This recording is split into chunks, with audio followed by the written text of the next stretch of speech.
शं वरुणः शन्नो भवत्पर्यमा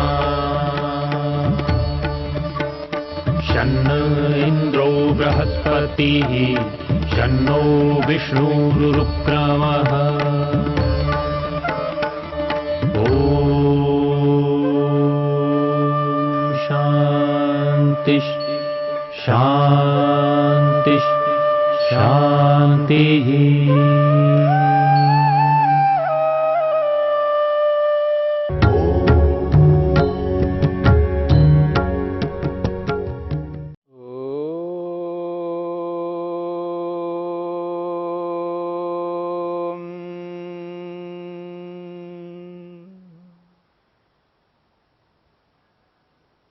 साधन पाद के 22वें सूत्र को लेकर के हम विचार कर रहे हैं। महर्षि पतंजलि कहते हैं, कृतार्थम प्रति नष्टमपि अनष्टम तदन्य साधारणत्वात्। कृतार्थम प्रति, जो कृतार्थ हुआ है, जो योगाभ्यासी कृतकृत्य हुआ है, जिसने अपने प्रयोजन को पूर्ण कर लिया है। मनुष्य इस संसार में आकर के दो महत्वपूर्ण प्रयोजनों को पूर्ण करता है। भोगापवर्गार्थम दृश्यम कहा है। ये जो संपूर्ण ब्रह्मांड है, ये दृश्य पदार्थ हैं। इनके दो प्रयोजन हैं, एक भोग दिलाना और एक अपवर्ग को प्राप्त कराना। संसार में रहते हुए योगाभ्यासी भोग करता हुआ, उपभोग करता हुआ अपवर्ग को प्राप्त करने की चेष्टा करता है। और जो व्यक्ति योग को अपना करके, योग को अपने जीवन में धारण करके संपूर्ण ब्रह्मांड के पदार्थों को साधनों के रूप में उपभोग करता हुआ परमपिता परमात्मा को प्राप्त करने के लिए यत्न पुरुषार्थ करता हुआ अपवर्ग को सिद्ध कर लेता है, मोक्ष को सिद्ध कर लेता है। जब ऐसी स्थिति आती है, भोग और अपवर्ग को जब व्यक्ति ने सिद्ध कर लिया है, ऐसे व्यक्ति को कहा जाता है कृतार्थम। इसने अर्थ को, प्रयोजन को पूर्ण कर लिया है।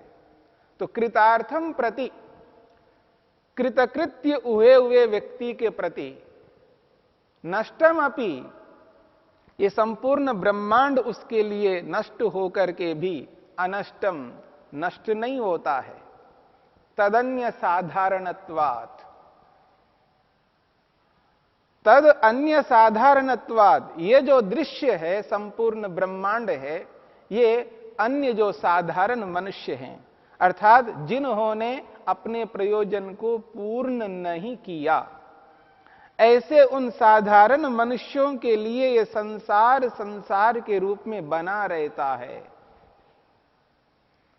उनके लिए संसार विनाश को प्राप्त नहीं होता। हां, जिसने अपने प्रयोजन को पूर्ण कर लिया है, उसके लिए तो विनाश को प्राप्त होता है, उसके लिए नष्ट हो जाता है, उसके लिए नष्ट हुआ जैसा है। इसलिए कहा कृतार्थम प्रति, कृतार्थ हुए व्यक्ति के प्रति, नष्टम अपि, नष्ट होकर के भी अनष्टम, नष्ट नहीं होता है उन व्यक्तियों के लिए जिन्होंने अपने प्रयोजन को पूरा नहीं किया। अन्य साधारणत्वाद, बाकी जो साधारण प्रयोजन को पूर्ण नहीं किए हुए लोग हैं, असंख्य आत्माओं में से बड़े मुश्किल से बहुत कम आत्माओं को मनुष्य शरीर प्राप्त होता है। और मनुष्य शरीरों में रहने वाले जितने भी हैं, उनमें से एक दो जो कोई भी मुक्ति को, मोक्ष को प्राप्त कर लेता है, उसके लिए तो संसार संसार के रूप में नहीं रहता, उसके लिए एक प्रकार से नष्ट हुआ सा है। पर जिन मनुष्यों ने अभी प्रयोजन को पूर्ण नहीं किया, उनके लिए संसार संसार के रूप में बना रहता है। इसलिए महर्षि वेदव्यास ने स्पष्ट किया है, कृतार्थम एकम पुरुषम प्रति। जो कृतार्थ हुआ जो एक मनुष्य है, जो भी मनुष्य एकम पुरुषम प्रति दृश्यम नष्टम अपि, अर्थात नाशम प्राप्तम अपि न, नष्ट हुआ भी नहीं होता है, तदन्य पुरुष साधारणत्वात्, बाकी पुरुषों के लिए वो विद्यमान रहता है संसार। और वो जो एक पुरुष है, जो एक मनुष्य है, जो कोई भी इस प्रयोजन को पूर्ण करता है, वो कैसा मनुष्य है? तो महर्षि ने इसको स्पष्ट करते हुए उस एकम पुरुषम को खोलते हुए कहते हैं, कुशलम कुशलम पुरुषम प्रति।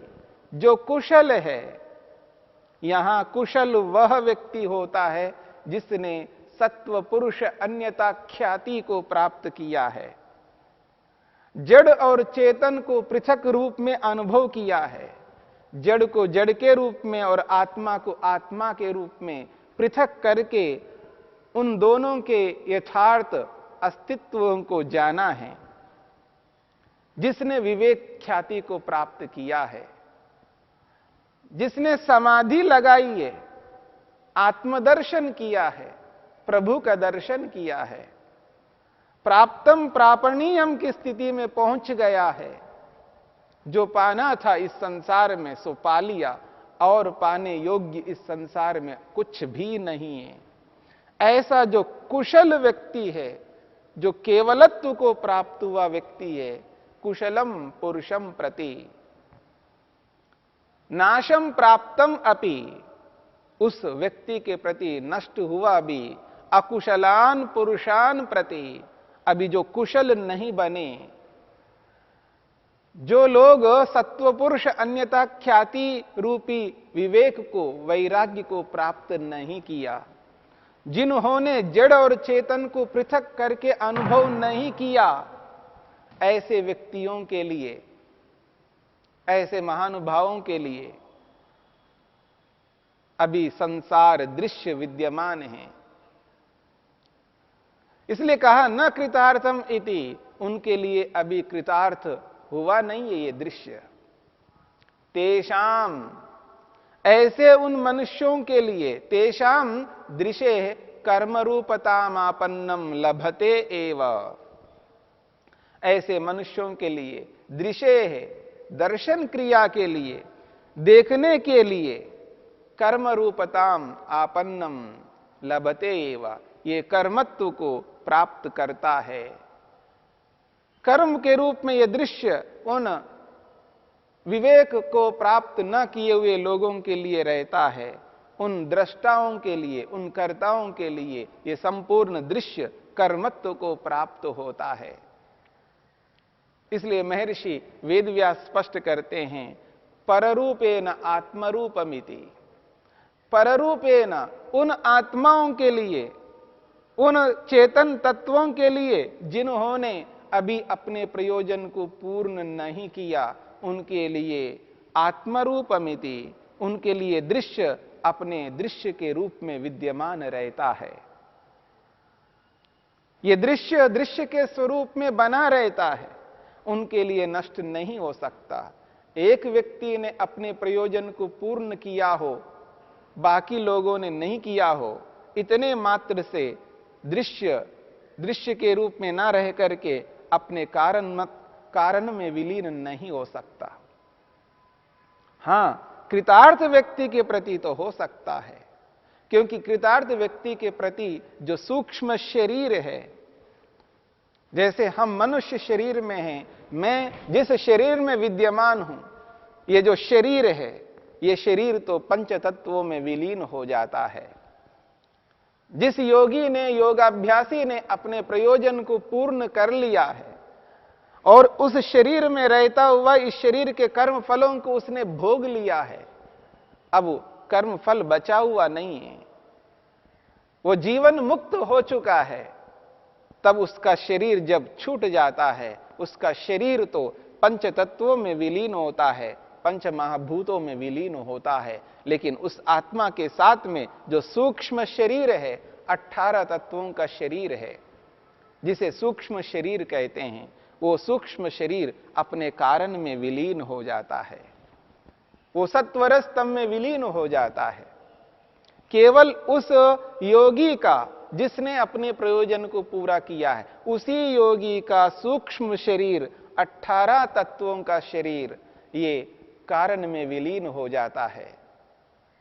और बाकी जितने भी और मनुष्य हैं जिन्होंने अपने प्रयोजन को पूरा नहीं किया, उनके लिए पररूपेण, उन दूसरों के लिए आत्मरूपमिति, ये दृश्य अपने स्वरूप में बना रहता है। इसलिए महर्षि वेदव्यास कहना चाहते हैं, अतश्च दृग्दर्शन शक्त्योर नित्यत्वात् अनादि संयोगो व्याख्यातः इति। अतश्च इसीलिए कहते हैं दृग्दर्शन शक्त्योर नित्यत्वात्, दृक् शक्ति और दर्शन शक्ति, इन दोनों शक्तियों के नित्य होने के कारण से अनादि संयोगो व्याख्यातः, इनका संयोग भी अनादि काल से चला आ रहा है। क्यों अनादि काल से यह संयोग चला आ रहा है? क्योंकि दृग्दर्शन शक्ति और नित्यत्वात्, दृक् शक्ति और दर्शन शक्ति, दृक् शक्ति आत्मशक्ति, चेतन शक्ति, जीवात्मा की जो शक्ति है, जीवात्मा का जो स्वरूप है, चेतना, दर्शन शक्ति, ये जो महतत्व, बुद्धि, मन, ये जो मन है, मन का जो स्वभाव है, इस मन का जो स्वभाव है, भोग कराना, अपवर्ग दिलाना, भोगापवर्ग को संपन्न कराना, ये जो स्वरूप है उस मन का, इन दोनों का जो स्वभाव है ये नित्य है, ये सदा रहते हैं। देखने की शक्ति, दृष्टापन आत्मा में नित्य है, और बुद्धि यानी मन में भोग कराना और अपवर्ग को दिलाने का जो स्वभाव है वो भी नित्य है। इसलिए कहा जा रहा है दृक् दर्शन शक्त्योर नित्यत्वात्, दृक् शक्ति दर्शन शक्ति के नित्य होने के कारण से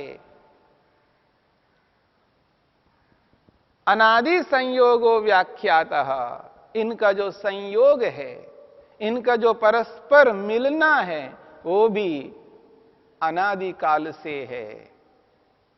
ये भी परंपरा से लगातार इनका संयोग चला आ रहा है। ऐसा व्याख्यातः, ऐसा व्याख्या की गई है, इस प्रकार की व्याख्या की गई है, ऐसा समझ लेना चाहिए। जब स्वरूपों की नित्यता है तो उनका जो संयोग है वो भी प्रवाह से, परंपरा से उनका संयोग भी निरंतर चला आ रहा है। अब दृक् शक्ति, दर्शन शक्ति, आत्मशक्ति और मन की शक्ति, ये नित्य होने के कारण से इनका जो संयोग है, ये संयोग भी परंपरा से निरंतर चला आ रहा है। अब ये जो स्थिति है, इस स्थिति को समझाने के लिए महर्षि वेदव्यास ने किसी अन्य ऋषि का भी प्रमाण दिया है। तथाचोक्तम, ऐसा ही किसी ऋषि ने कहा है। वो कहते हैं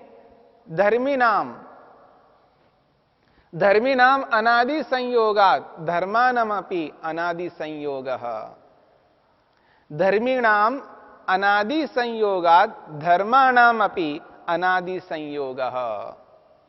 धर्मी और धर्म, जैसे गुण और गुणी, गुण और गुणी, गुण जिसमें रहते हैं उनको गुणी कहते हैं, तो ऐसे ही धर्म जिसमें रहते हैं उसको धर्मी कहते हैं। आत्मा धर्मी है और आत्मा में देखने का जो स्वभाव है वो है धर्म। आत्मा धर्मी है और देखने का जो उसका स्वभाव है वो उसका धर्म है। ठीक इसी प्रकार सत्वरज तम है। सत्वरज तम जो है वो धर्मी है, और उसका जो धर्म है मन, उसका कार्य। धर्म और धर्मी, सत्व रज तम ये धर्मी है, और उसके अंदर ये जो स्वभाव है भोग कराना और अपवर्ग को दिलाना, भोग कराना और अपवर्ग को दिलाना, ये उसका धर्म है। और सत्वरजतम धर्मी है। तो धर्म और धर्मी, इन दोनों बातों को लेकर के बात कही जा रही है। महर्षि कहते हैं धर्मिणाम नित्यत्वात्, धर्मियों के नित्य होने के कारण, धर्मिणाम अनादि संयोगात्, धर्मानाम अपि अनादि संयोगा। धर्मियों का जो संयोग है, यहां दो धर्मी हैं, एक आत्मा रूपी धर्मी और एक सत्वरस्तम रूपी धर्मी। इन दोनों का परस्पर अनादि संयोग है, ये सदा जुड़ते हैं। सत्वरस्तम और आत्मा, इन दोनों का परस्पर संबंध है। एक का दृक् शक्ति के रूप में और एक दर्शन शक्ति के रूप में। जब इन दोनों का अनादि संयोग है, तो इनका जो धर्म है, उन धर्मों का भी अनादि संयोग है। जब तक आत्मा है तब तक उसका धर्म है, जब तक सत्वरजतम है तब तक उसका धर्म है। जब दो धर्मियों का अनादि संयोग है, तो उनके धर्मों का भी अनादि संयोग है। आत्मा प्रकृति के साथ, सत्वरजतम के साथ, कारण के साथ सदा जुड़ा रहेगा, क्योंकि आत्मा को अपने प्रयोजन को पूर्ण करना है, तो सत्वरजतम के साथ जुड़ा रहेगा। तो आत्मा और सत्वरजतम का जो संबंध है, ये अनादि काल से है, और उस प्रयोजन को पूरा करने के लिए आत्मा को देखना है, उसको दृष्टा बनना है। और जब वो दृष्टा बनेगा, तो सत्वरजतम जो है वो दृश्य बनेगा। तो एक दृश्य के रूप में उपस्थित होता रहेगा, और एक दृष्टा के रूप में देखने के स्वभाव वाला होकर के उपस्थित होता जाएगा। तो दृष्टा भाव और दृश्य भाव, ये दोनों परस्पर जुड़े रहते हैं, क्योंकि दृष्टा को दृश्य चाहिए और दृश्य को दृष्टा चाहिए। वो दृश्य इसलिए दृश्य के रूप में परिवर्तित होता है, क्योंकि दृष्टा को ध्यान में रख करके होता है, और दृष्टा दृष्टा इसलिए बनता है क्योंकि उसको दृश्य चाहिए। दोनों का परस्पर संबंध है, और ये दोनों का परस्पर संबंध अनादि काल से है। जब अनादि काल से धर्मियों का संबंध है, तो धर्मों का भी अनादि काल से संबंध होगा। इस प्रकार से आत्मा और प्रकृति का ये जो संबंध है, ये प्रवाह से, अनादि काल से निरंतर चल रहा है। इस बात को समझ करके, जान करके व्यक्ति अपने प्रयोजन को पूर्ण कर सकता है।